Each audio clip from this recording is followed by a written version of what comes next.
Tua Bíblia, por favor, em 2 Reis, capítulo de número 5. 2 Reis, capítulo 5, do versículo 1 ao versículo 4. Aliás, do versículo 1 ao versículo 3. 2 Reis, capítulo 5, versículo 1 ao versículo 3. Coloquei o tema dessa mensagem de canal de cura. Diz assim a minha tradução: Naamã, comandante do exército do rei da Síria, era grande homem diante do seu senhor e de muito conceito, porque por meio dele o Senhor tinha dado a vitória à Síria. Ele era herói de guerra, porém sofria de lepra. Tropas saíram da Síria e da terra de Israel e levaram cativo uma menina que ficou ao serviço da mulher de Naamã. Um dia, a menina disse à sua senhora: quem dera o meu senhor estivesse na presença do profeta que está em Samaria, ele o curaria da sua lepra. Amém? Assente-se, por favor.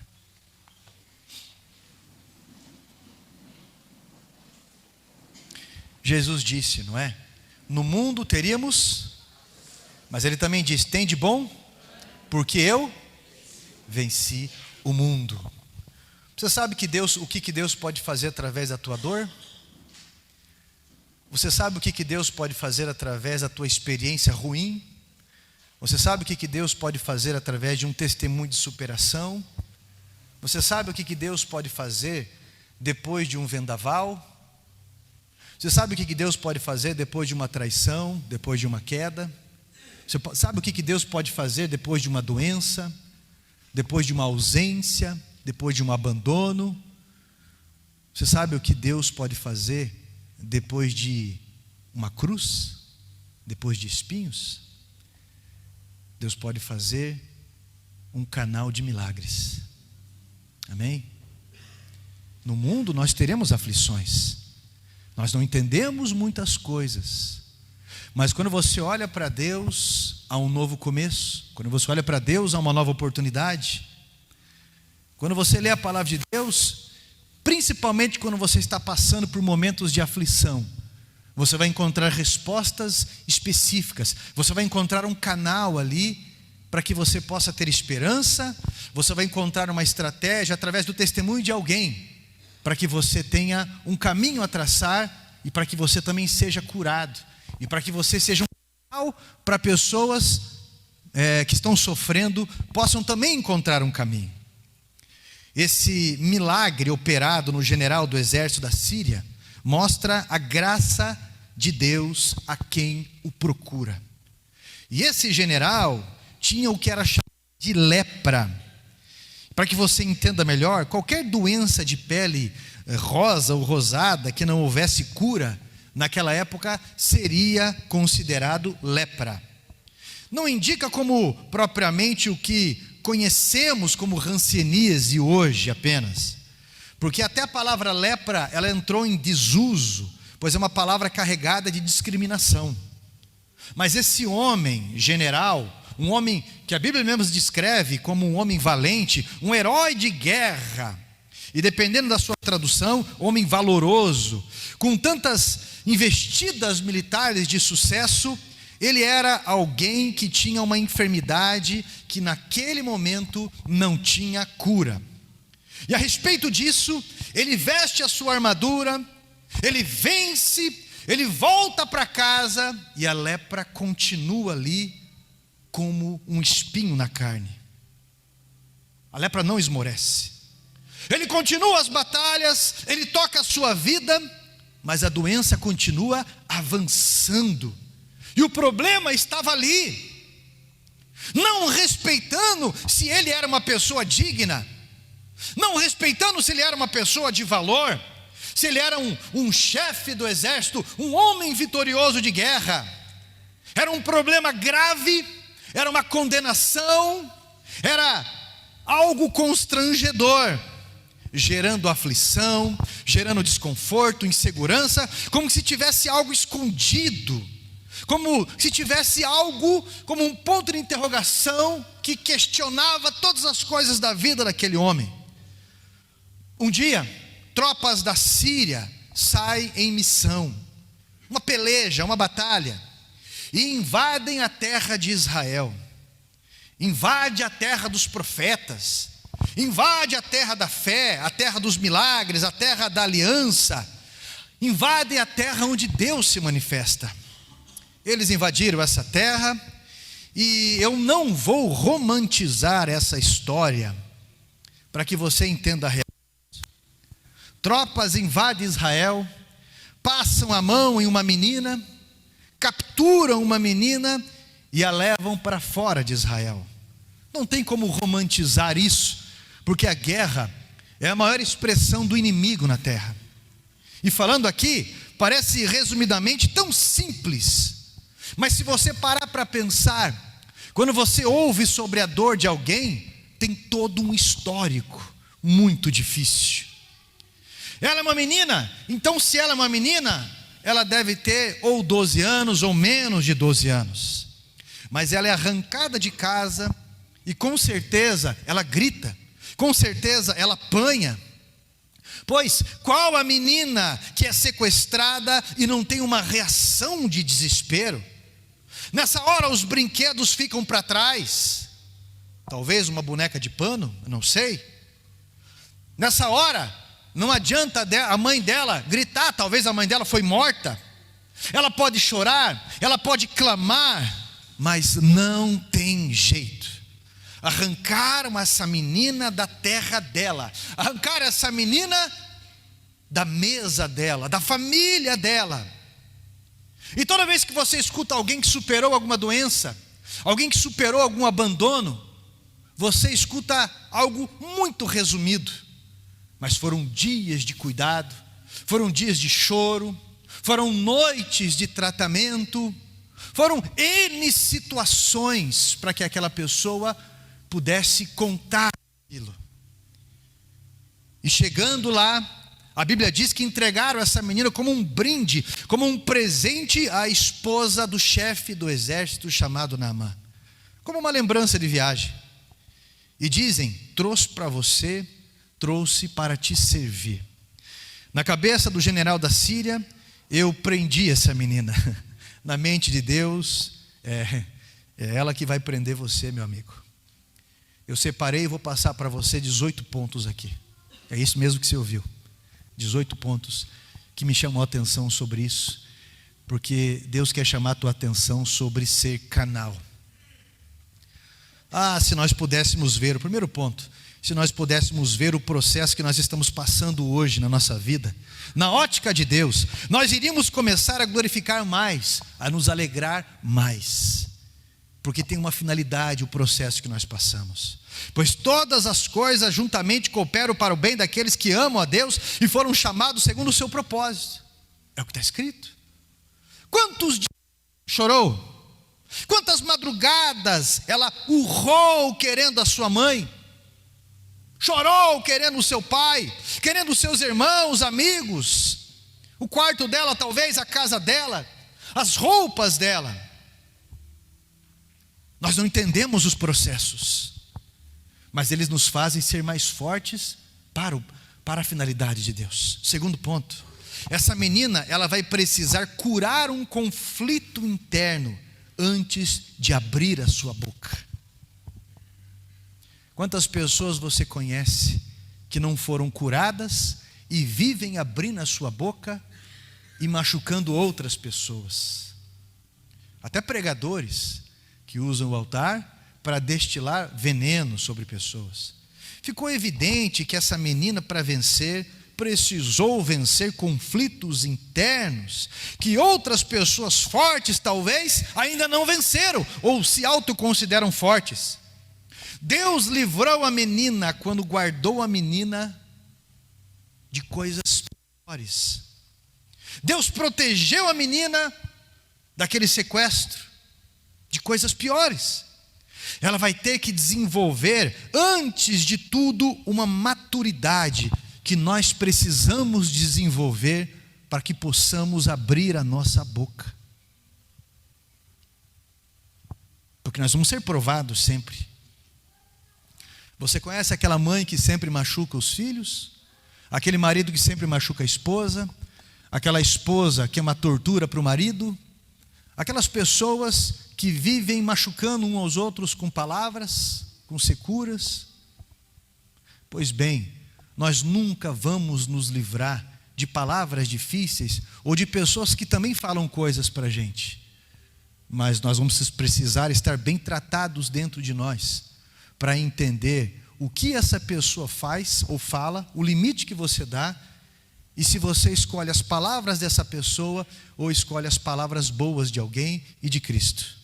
Terceiro ponto: quando Deus não fizer por mim, Ele vai fazer através de mim. Se eu entender isso, quando Deus não fizer por mim, Ele vai fazer através de mim. Quando eu entender isso, por que Ele não me livrou disso? Eu não sei. Por que Ele não me curou disso? Eu não sei. Por que o filho morreu? Eu não sei. Por que a doença venceu aquele parente? Eu orei tanto, eu não sei. Porque mesmo com todos os esforços, o casamento sucumbiu? Eu não sei. Por que Deus permitiu aquela tragédia? Eu não sei. Por que Deus permitiu uma crise? Eu não sei. Eu sei que quando Deus não fizer por mim, Ele pode fazer através de mim. Pode fazer através de mim. Eu lembro quando eu estava internado, e para quem não sabe, eu tenho o meu pulmão direito, 80% dele não funciona. Ele é cheio de fibrose, né, que é uma cicatriz, tuberculose muito severa que eu tive. E aí existem alguns nódulos gelatinosos ali que eu tenho que acompanhar todo ano. E o pulmão tem um pedaço dele que é vitrificado, que é segundo o cirurgião torácico me descreveu, vitrificado. Mas eu já orei por pessoas e pessoas foram 100% curadas. Essas 3 pessoas, e elas foram totalmente curadas.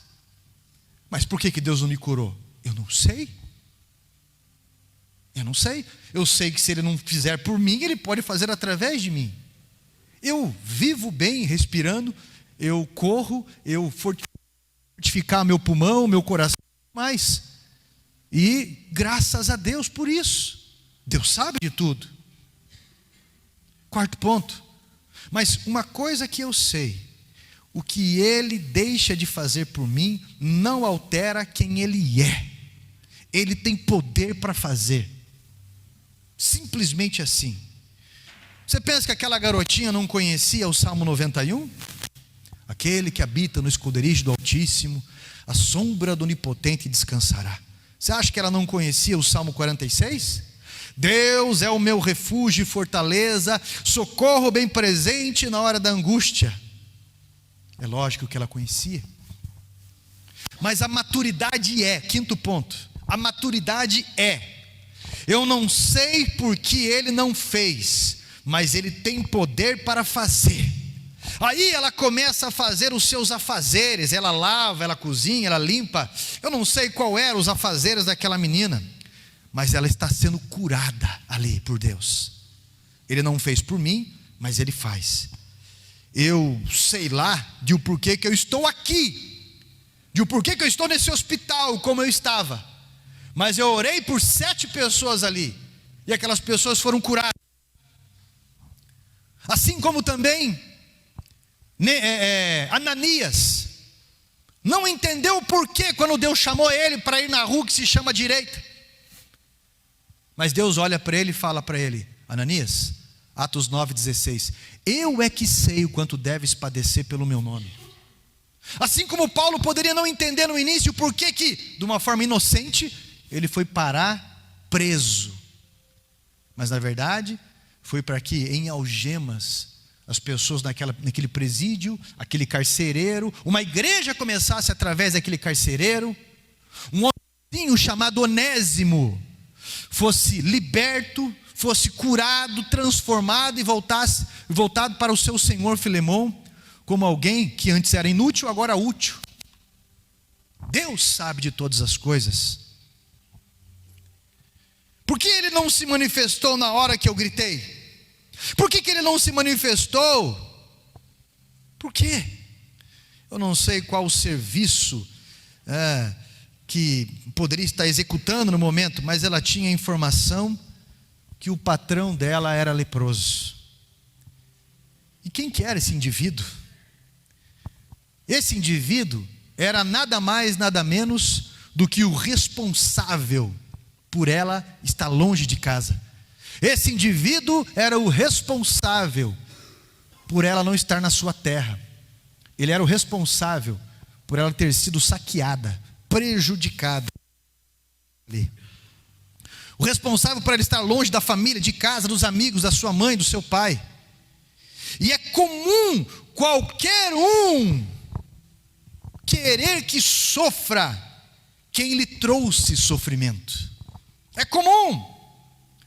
Ela tem uma dor, a dor de ser arrancada, a dor de ser injustiçada, escravizada, ingratificada, porque ela serve quem a machucou. Presta atenção, sexto ponto. Quem não é maduro faz um altar para a dor. Você conhece pessoas que já fizeram um altar para a dor? Tem gente que venera a dor. Venera a dor. Simplesmente assim. Jesus sabia disso. Por isso perguntou para aquele homem que estava parado ali em frente ao tanque de Betesda: você quer ser curado? Porque tem gente que não quer ser curado. Ô pastor, isso é loucura. Tem gente que usa a dor para alcançar os meios. Não, eu quero ficar vivendo o INSS. Não, eu quero ficar com essa fratura exposta aqui, cheia de arame fincado, porque daí as pessoas me dão dinheiro na rua. Eu já vi jovens apelarem. Eu lembro uma jovem que ela foi acompanhada algumas vezes, passou por psicólogo, psicoterapeuta. E uma das coisas que destruiu a cabeça daquela jovem foi movimentos políticos em universidades.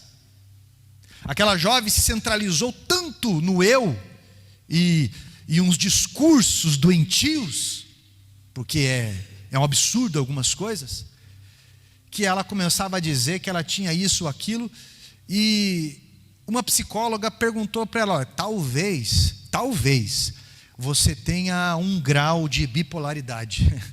Para quê? Em casa a moça, eu lembro um dia que a moça, os pais reclamando, a moça não puxava a descarga, e o pai e a mãe chamando a atenção, e ela gritou: vocês não sabem que eu sou bipolar? E começava a fazer textão em redes sociais sobre a dificuldade de ser uma pessoa bipolar e coisa e tal. Eu achei interessante o comentário de um rapaz de uma comunidade terapêutica, que ele disse: engraçado, lá na cadeia não tem nenhum bipolar, lá na cadeia não tem nenhum esquizofrênico, não tem nenhum nada. Não é que não tem, é que você não pode ser fraco, você não pode se apoiar em algumas coisas, e algumas pessoas se apoiam na sua dor como mimados, para serem malandros, e tantas coisas assim. Por incrível que pareça, Jesus Cristo perguntou para aquele homem: você quer ser curado? E o homem respondeu sim. Jesus um dia chegou e perguntou para um homem ali: o que você quer que eu faça por você? O cara era mendigo, estava ali pedindo ajuda. O que você quer que eu faça por você? E o homem poderia ter pedido: olha, eu quero um prato de comida, eu quero um corotinho, força de expressão, tá, gente? Mas ele disse: eu quero ver. Pessoas que talvez você acompanha, que passaram por uma série de coisas, que se aproveitam disso, usam como desculpa por preguiça, por cobiça, usam por malandragem, até por inveja. Olha, meu irmão, um dia uma moça foi incentivada por sua mãe a ir ao encontro da sua família, e ela confidenciou. Eu achei isso muito forte, mas ela confidenciou que ela ia usar a sua dor, né? Enfim, o seu trauma, a sua dor, ela iria usar isso para ela não ir, e ela ia dizer que ela não estava bem, mas ela não estava não indo porque ela não estava bem, ela estava usando isso para não poder ir na família, ela usou isso para não ir para o culto, porque quando é conveniente, ela vai. Quando quer alguma. Agora, quando não é conveniente, aí ela usa a sua dor como um altar de desculpas. É verdade. Uma moça rodeada de pais que a amam, de pessoas que querem ajudar, bens, chamava o pastor para ir lá, a pastora para ir lá, e acha que todo mundo está ali simplesmente para servir. Quanto que vale a hora de um pastor? Me perguntaram esse tempo atrás. Quanto que vale a hora de um pastor? E eu só respondi assim: bem, quanto que vale a tua família? Porque pastor está em todo momento que a situação apertou, seja fúnebre, seja casamento, seja o que for, vai chamar. Pastor estuda, pastor de verdade, estuda anos, faz uma faculdade para servir melhor, faz cursos de teologia para servir melhor, vive nesse campo de batalha todos os dias, intercede os nomes na oração todos os dias, vive, nega os lazeres, nega muitas vezes o descanso para isso. Quanto que vale se você for profissionalizar isso? Então, não é colocado preço. E aí você serve pessoas assim. Mas existem pessoas que você pode servir 10 vezes. O dia que você fala: se você quiser, eu estou na igreja, venha no culto, você não presta mais. Simplesmente você não presta mais. 7º ponto. Essa menina, ela agiu diferente. Ela agiu muito diferente. E todo campeão conhece a dor, mas aprendeu a lidar com a dor. O 7º ponto. Essa menina pode ter pensado: eu não sou escrava da minha dor, eu sou serva da minha missão. E a nossa dor, ela pode vir em forma de orgulho. A nossa dor, ela pode vir em forma de dureza, de ciúme, de inveja, de qualquer sentimento que você identifique isso, sendo honesto com você mesmo. Eu não sou escravo da minha dor, eu sou servo da minha missão. Irmão, você é forte. A sua missão, ela é maior do que a sua dor. A minha e a sua missão, ela é maior do que a sua timidez. O que te governa não é a tua dor, o que tem que te governar é a tua missão. Não seja governado pelo abuso que você sofreu. Não seja governado pela traição que você recebeu. Não seja governado pela depressão que você está vivendo, porque todo dia ela convida você a não sair da cama. Todo dia ela ameaça você a não ter iniciativas na tua vida, para que você se esconda, para que você tenha discursos de desculpa, de que as pessoas não colaboram, de que não adianta. Todo dia, meu irmão, a dívida tenta te destruir, te sufocar, mas você precisa entender e levantar, porque a missão é maior. Ela é maior do que a dor, a missão é maior do que o sofrimento. E essa menina forte, ela controla a sua dor, e ela coloca a missão acima disso tudo. E no 8º ponto eu aprendo que isso separa as pessoas maduras das pessoas imaturas. Você sabe o que é um pai de família maduro, né? Ele está cansado, como diz a música do Chiru Missioneiro, corpo todo esgualepado, mas ele vai trabalhar. Ele vai colocar a depressão de lado, a tristeza de lado, o desânimo de lado, o sono de lado. Ele vai colocar uma série de coisas de lado, dor nas costas, seja o que for. Por quê? Para trazer iogurte para a geladeira das crianças, para trazer honra e testemunho para sua mãe, honrar pai e mãe, para na prática, não é resumir em poesia não, mas na prática dizer para sua esposa que ele a ama, e a sua esposa da mesma forma, a esposa madura, da mesma forma, ela coloca muita coisa que lhe confronta de lado. Porque a alegria da sua família, a felicidade da sua família, depende também das suas palavras, depende também do seu aconchego, depende também do seu incentivo. Agora aquela que só fica assim, virando o olho para cima e falando aradeçadora ainda, né? Essa menina já havia entendido que era uma missionária. Nessa hora, tudo faz sentido. É uma hora você vai entender por que você passou por tanta coisa, né?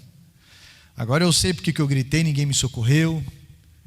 Agora eu sei, eu lembro até hoje, quando eu fui para a minha primeira série na escola, isso foi em 1990. Eu mudei em 88, ou foi 89 que foi a primeira série, foi no ano que inaugurou lá a escola Moradias do Ribeirão. Não sei se foi 90 ou 91, acho que foi 90. E eu lembro que na porta da escola tinha crianças que pulavam de medo, crianças que gritavam e tudo mais, e os pais segurando. E minha mãe olhou para mim e falou assim: ainda bem que você não é assim, né? Eu falei: não, eu já estava bem adestrado. E ela falou: quando você sair eu vou estar aqui, tá? Então, hoje e amanhã eu vou estar aqui. Amanhã você vem sozinho, vai sozinho. Tá bom. Eu vou estar em casa te esperando. E é isso aí. Mas tinha crianças que pulavam. E mesmo assim, o pai e a mãe que quiser que o filho amadureça, filho pode: ah, mãe, deixa eu ficar dormindo. Me dê 2 motivos aí. Deixa eu ficar dormindo, mãe. Negativo, rapaz, já tem 40 anos.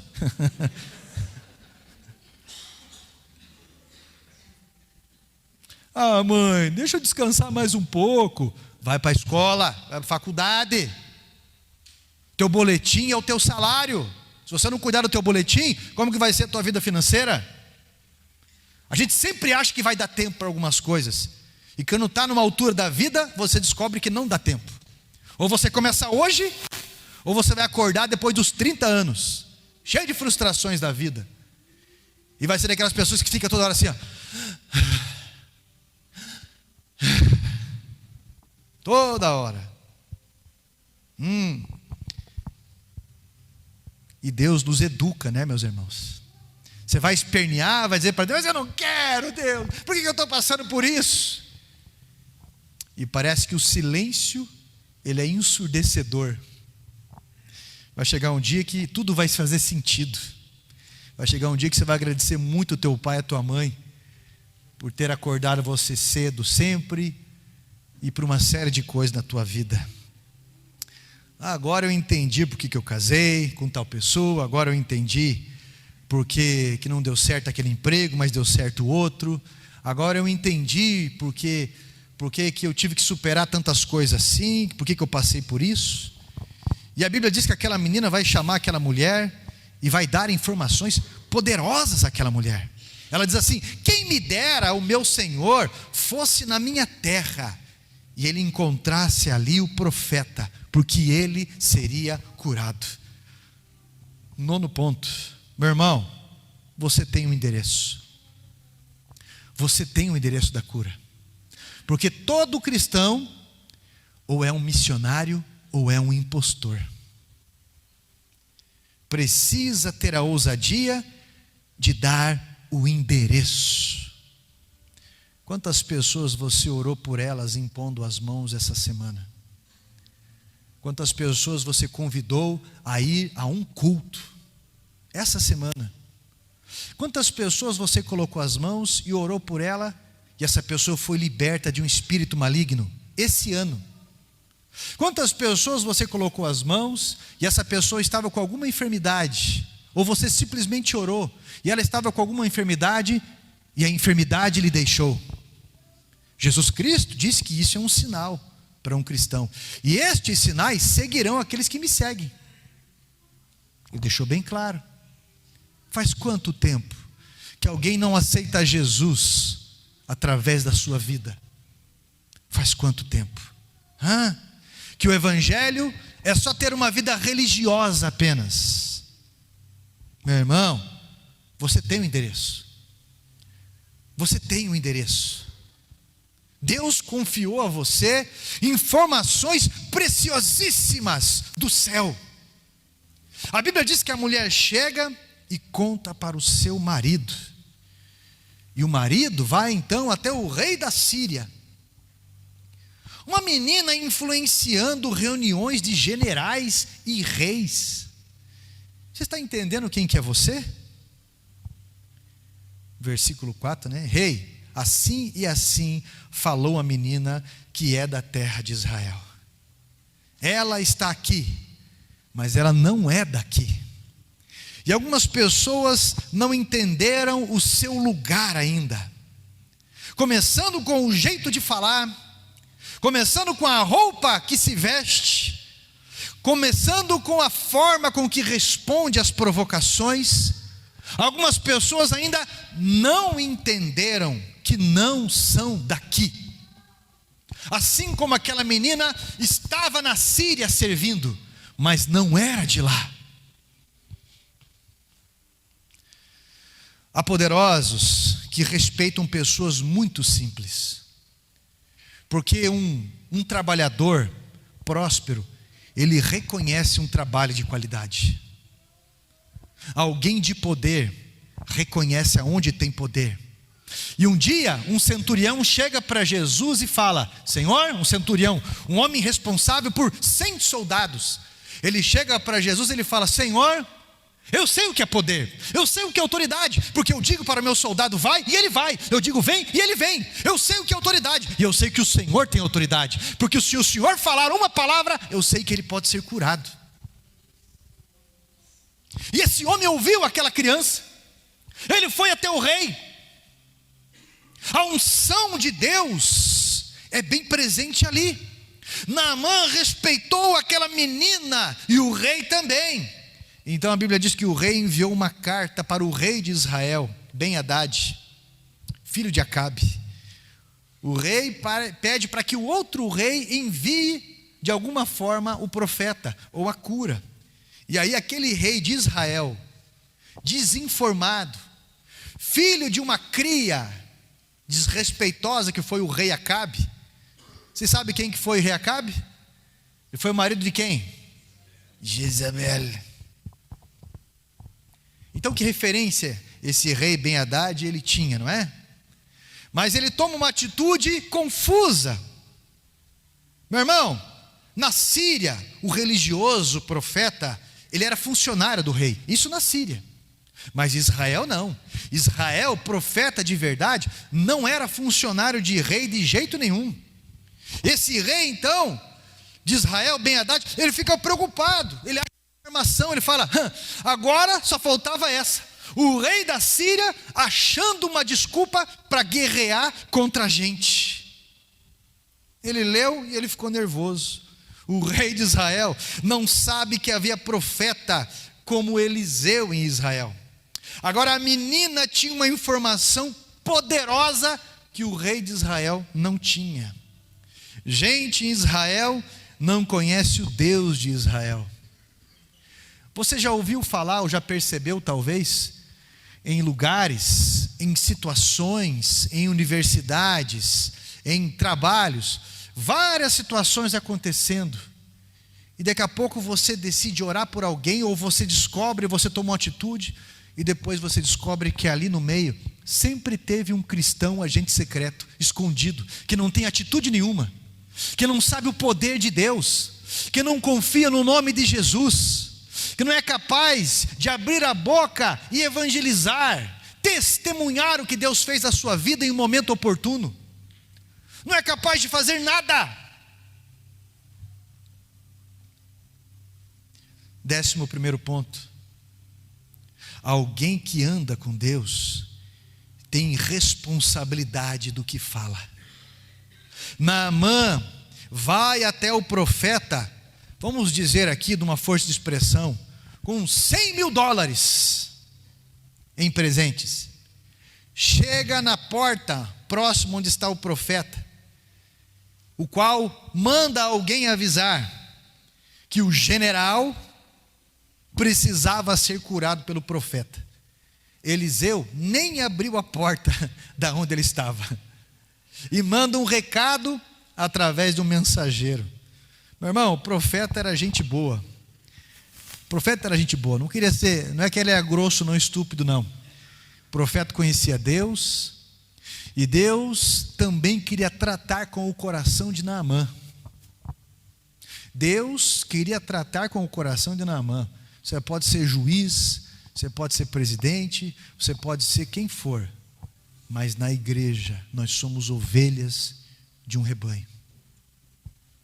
E Deus vai tratar com a gente, e Deus não vai nos mimar, mas Deus vai tratar no nosso orgulho, e nós precisamos entender isso muitas vezes, sobre se sujeitar a Deus, como está escrito na carta.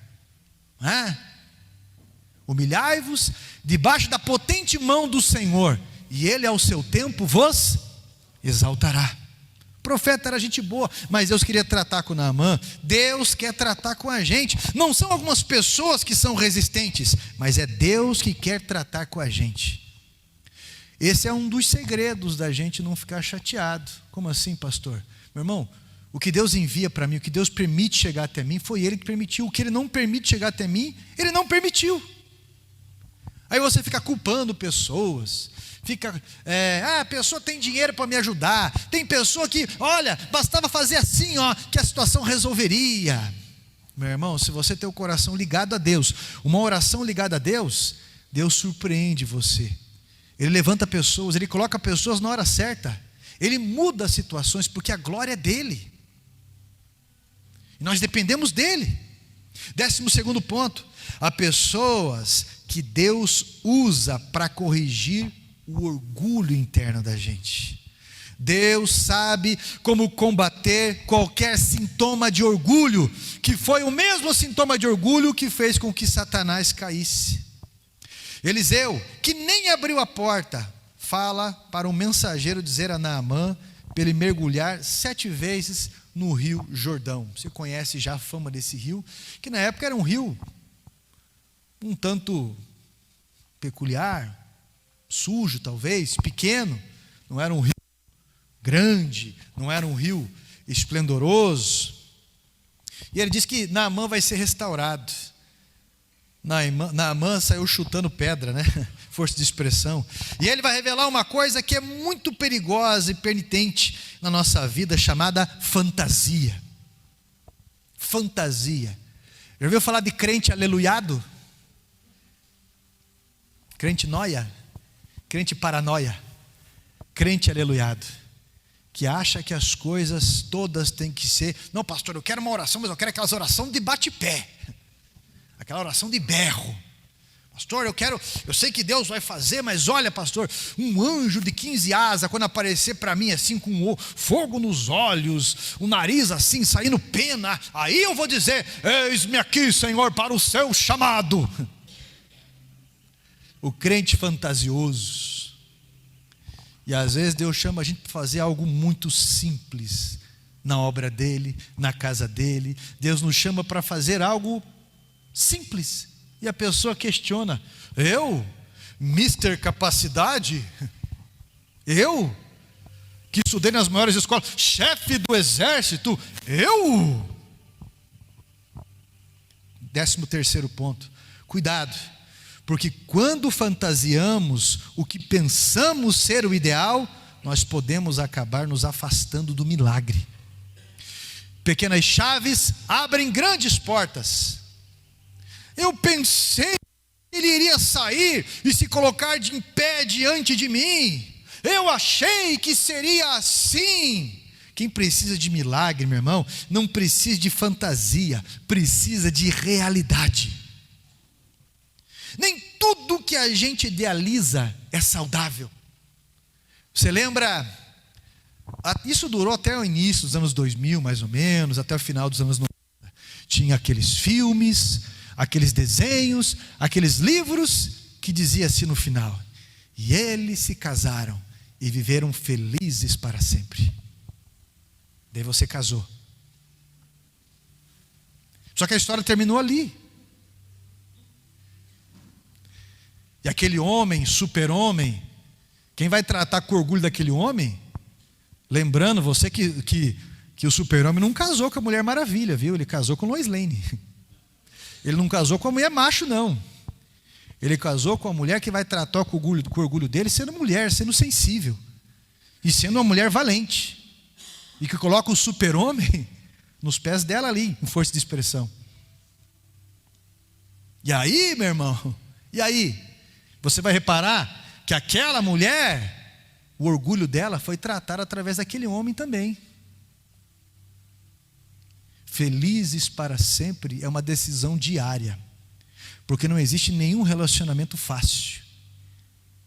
E depois, de uma altura, você pensa: ainda bem que ele não desistiu de mim, ainda bem que ela não desistiu de mim, ainda bem que nesse frio eu tenho quem abraçar, ainda bem que eu tenho um pé quente ali para encostar o pé frio, ainda bem que você vai vendo uma coisa ou outra, alguém cuida de você quando você está com aquele nariz tapado, alguém leva sopa para você, alguém faz cafuné nessa cabeça rabugenta. Ainda bem. Mas quando você começa a fantasiar algumas coisas, porque eu quero ser empresário, meu irmão, empresário é um perfil. Não, eu não quero trabalhar para patrão nenhum, ninguém fica mandando em mim. Meu irmão, o cliente é pior que patrão. E você se ilude às vezes achando que não, eu não quero ficar preso a um horário. Um autônomo, ele vive em função disso, onde ele está. Então a gente não pode fantasiar: quando eu tiver 18 anos, eu não vejo a hora de eu ter 18 anos, porque daí eu não preciso prestar conta de onde eu estou, o que eu estou fazendo. Você vai prestar conta para o resto da tua vida, e as coisas só vão aumentando. Não vejo a hora de eu me aposentar, porque eu não preciso mais trabalhar e coisa e tal. Meu irmão, isso faz parte da dignidade de uma pessoa. E a Bíblia não fala de aposentadoria, a Bíblia fala de renovo. Só mudam as formas.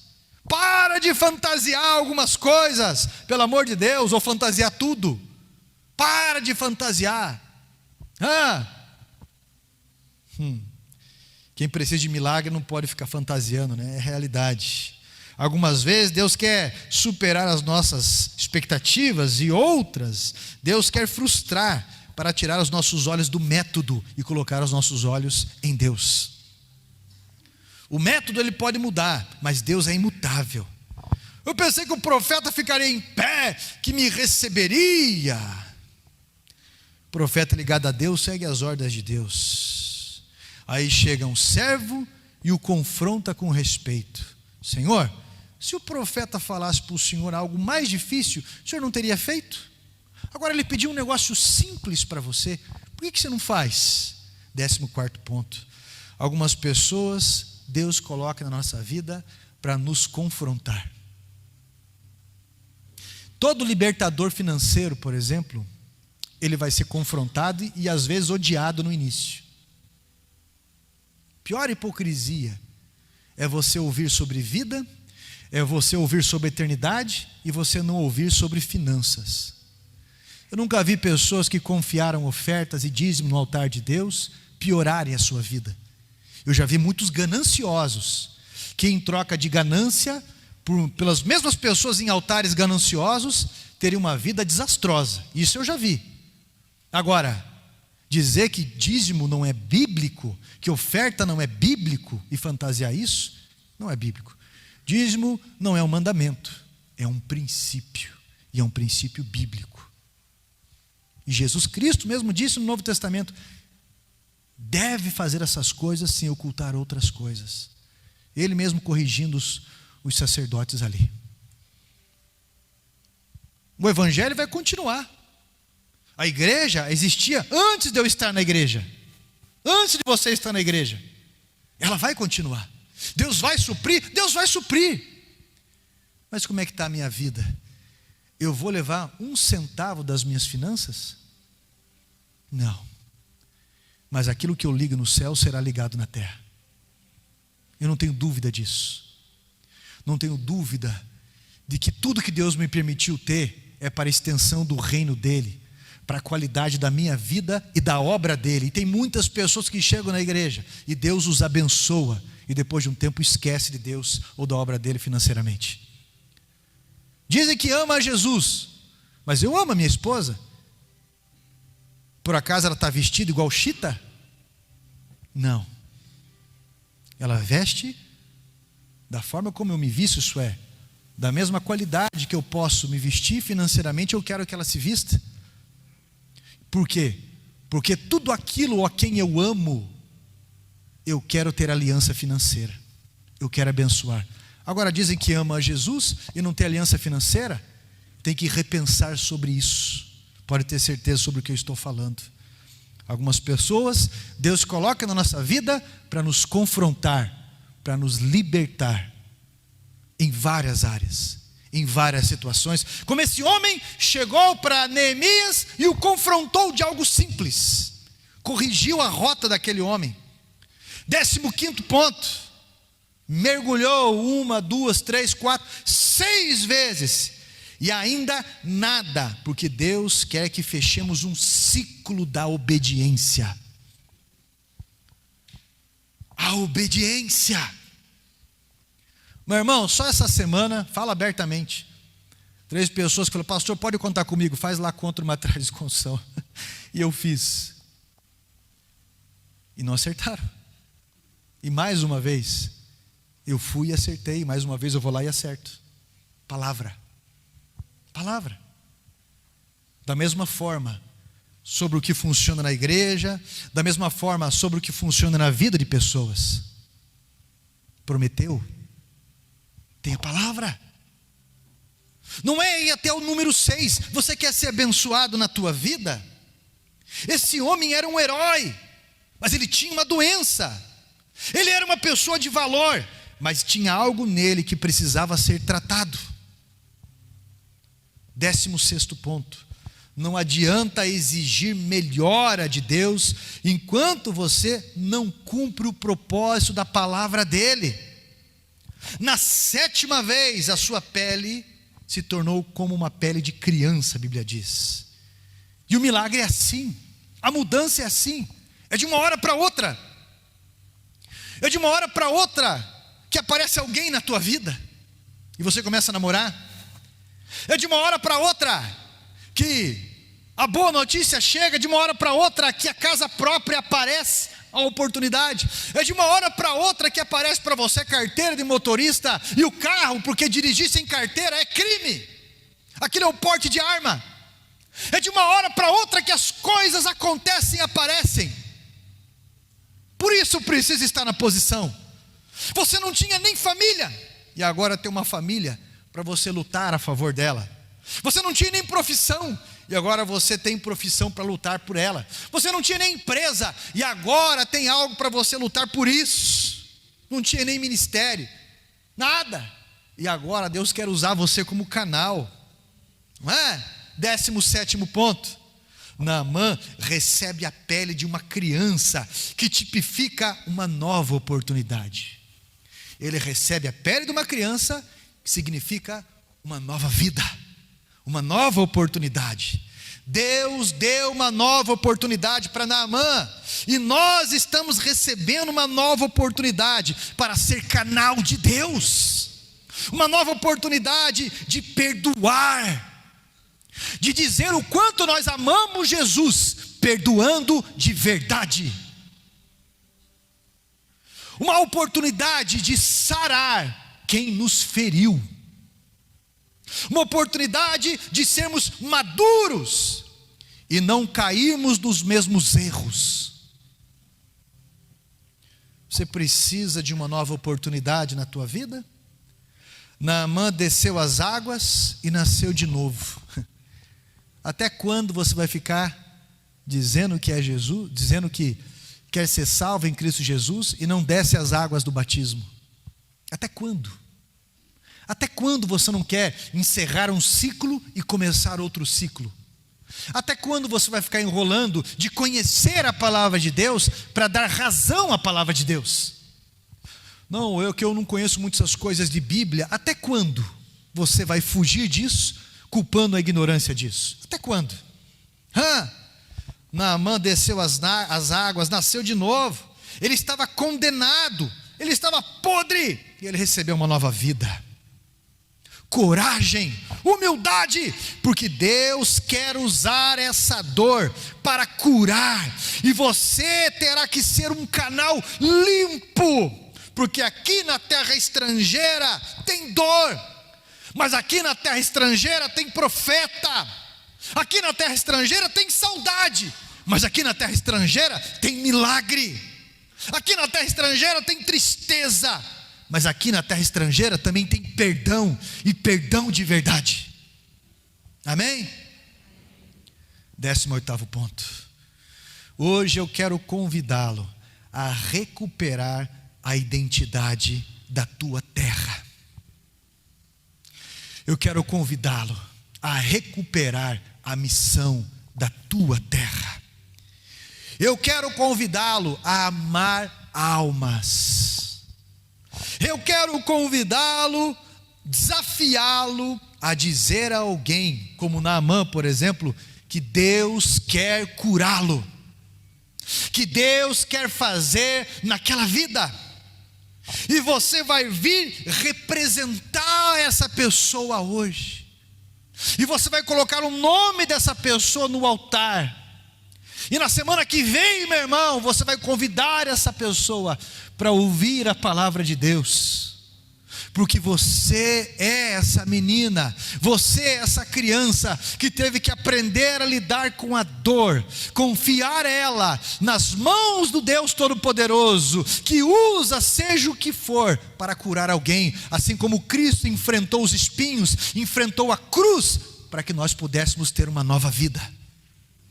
De alguma forma essa dor me trouxe até o Evangelho, de alguma forma o sofrimento me trouxe até a Cristo, porque Ele mesmo disse: vinde a mim, vós que estáis cansados e sobrecarregados, e eu vos aliviarei. Conhecei de mim que sou manso e humilde, e acharei descanso para a vossa alma. Deus quer usar você nessa terra estrangeira, na vida de alguém, e você e eu precisamos sempre amar almas. Amar almas. Se quisermos ter sintonia com Cristo, precisamos amar almas, porque Ele disse isso para Pedro: você me ama, Pedro? Sim, Senhor. E na terceira vez: você me ama mesmo? O Senhor sabe de todas as coisas, sabe que eu te amo, então cuida do que é meu. Cuida do que é meu. Em outras palavras, olha, quando você era mais moço, cingis a ti mesmo, você fazia, você cuidava só de você, das suas coisas, mas agora você vai ter que deixar essa timidez de lado, esses lazeres, excesso de lado, você vai ter que entender o que é missão, você vai ter que negar esse orgulho aí, você vai ter que negar esse comodismo, você vai ter que negar uma série de coisas, porque não tem como você estar ligado à cabeça, sem estar ligado ao corpo de Cristo, que é a igreja. Igreja espiritual mas aqui também é um CNPJ que presta conta à sociedade como testemunho. E nós precisamos testemunhar, precisamos agregar, nós precisamos, meu irmão, levar pessoas a Jesus, nós precisamos levar a cura de Jesus, nós precisamos levar a palavra de Deus para sarar corações, nós precisamos contestar o que esse mal está falando, que é verdade.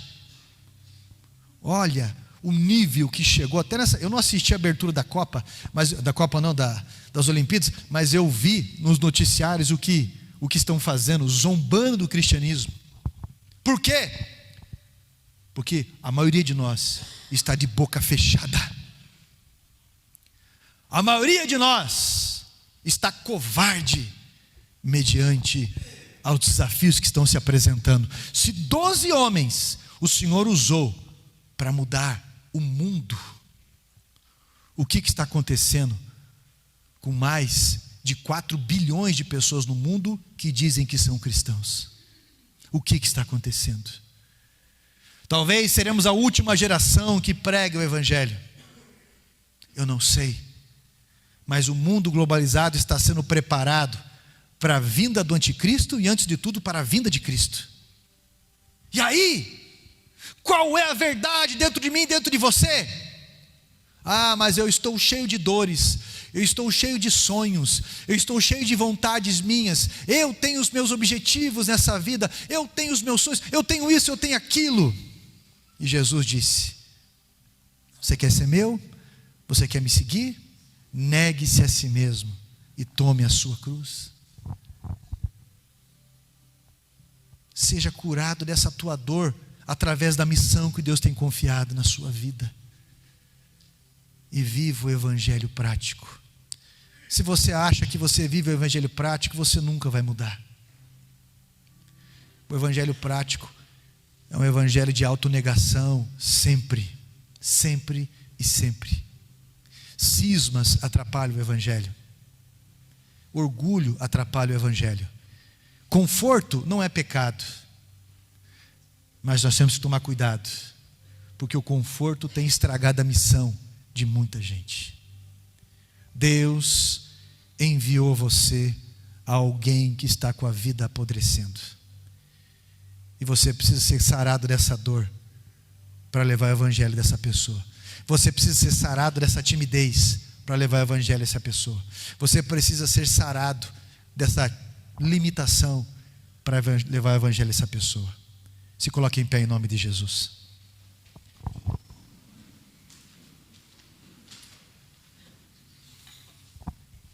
Deus quer usar a sua vida. Deus vai usar a sua vida. Amém? Deus vai usar as tuas mãos. Deus vai usar a tua oração. Deus vai usar as tuas palavras. Porque a única coisa que Deus escolheu precisar é a tua voz, são as tuas mãos, o que Ele escolheu precisar. Entenda isso, que Deus vai colocando você na vida de pessoas. Qual é a tua dor e qual é a tua missão? Coloca a mão no teu peito assim. Eu queria que você fechasse os teus olhos onde você está. E enquanto eu estou pregando, enquanto eu estive pregando, Deus mostrou alguém na tua mente. Deus mostrou alguém o qual você precisa orar e testemunhar sobre a cura dele. Deus colocou alguém na tua mente, alguém que está com a vida podre e não reconhece, alguém que está com a vida abatida, doendo, e você não contou talvez nem o testemunho ainda. Deus mostrou na sua mente, e você nesse momento de oração, você vai apresentar o nome dessa pessoa para Deus, e Deus já vai enviar os teus anjos lá. O Espírito Santo que convence o homem do pecado, da justiça e do juízo, já estará fazendo a obra. Deus quer usar a tua vida, meu irmão. Deus quer usar a tua vida, minha irmã. Ele ouve a tua oração. Você é essa pessoa que vai abrir essa boca e Deus vai te usar para curar a vida de alguém. Porque você é um missionário, você é uma missionária, meu irmão. Você não é impostor, não. Deus chamou você. E aonde você está, mesmo sendo estrangeiro, será terra de milagre, será terra de testemunhos. Não seja aqueles crentes espanados, religiosos, que só escutam mais uma mensagem, porque Deus quer usar você. Deus já está usando você. Nós vamos interceder agora por esses nomes que você tem falado. Durante a semana você vai trazer esses nomes, até esses pedidos de oração aqui, ó. Vai trazer até aqui à frente durante a semana, ou hoje mesmo depois do culto. E no próximo domingo nós também vamos orar. No próximo domingo, meu irmão, você vai convidar essa pessoa para estar aqui, e você estará aqui. Deus é fiel, cumpra a sua palavra. Deus é fiel, renove a sua vida, as suas atitudes. Vamos orar. Deus poderoso e santo, eis aqui a tua igreja, eis aqui o povo que foi liberto pelo Senhor, povo que foi curado pelo Senhor. Eis aqui um povo estrangeiro que sofreu muitas dores, padeceu muitas frustrações e sofrimentos, mas de alguma forma está aqui hoje, apresentando, além das suas dores diante do Senhor, além dos seus medos, das suas frustrações, causas dolorosas que lhe provocam sobre o tipo próprio de perdão, que não é o teu tipo de perdão. Essas pessoas que estão aqui hoje, Pai, todos nós estamos aqui para apresentar esses nomes diante do Senhor, esses nomes que o Senhor os amou antes de estarem no ventre das suas mães, esses nomes que o Senhor projetou, sonhou e colocou como um propósito de vida o seu nascimento, mas que por algum motivo estão distantes do Senhor. Alcança esse homem, alcança essa mulher, alcança poderosamente, meu Deus, para que haja milagre, para que haja cura, para que haja paixão pela tua palavra, para que haja sede pelo teu evangelho. De alguma forma, Deus Todo-Poderoso e Fiel, usa essas mãos que intercedem, usa essas palavras desse homem e desta mulher para desligar todo mal, desligar toda obra maligna, desligar todo intento maligno, desligar, Pai, todo projeto satânico, e ligar a tua cura, ligar a conversão, ligar a transformação, ligar a vida, ligar, Pai, ao milagre. Mostra os Naamãs, usa, meu Deus, os teus profetas, e em nome de Jesus Cristo, nós ligamos aos céus, apresentando estes nomes, apresentando essas pessoas, em nome de Jesus Cristo, nós colocamos diante do Senhor, e nós te agradecemos pela tua fidelidade, e por esses milagres, em nome de Jesus Cristo, e todos digam, amém.